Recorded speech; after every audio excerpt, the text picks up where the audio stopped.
How to find my Facebook profile link.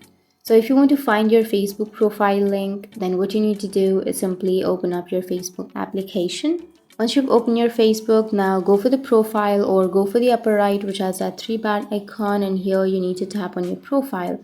Once you're here on the profile, go for the right side, which has that three dots icon, and here on the bottom you will have your profile link option. So tap on your profile link and then you will copy your profile link. So your link to your profile has been copied, and if you want to share that link, you need to simply go for any message or any chat, and then you can paste that link and share that link.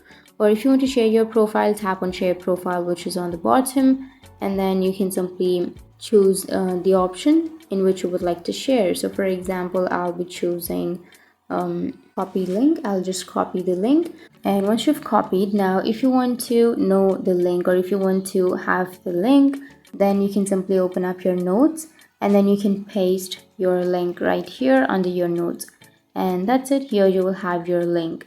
So this is your profile link of your Facebook. So that's it. That's how you can find your Facebook profile link, and if you have any questions, feel free to comment below. Thanks for watching.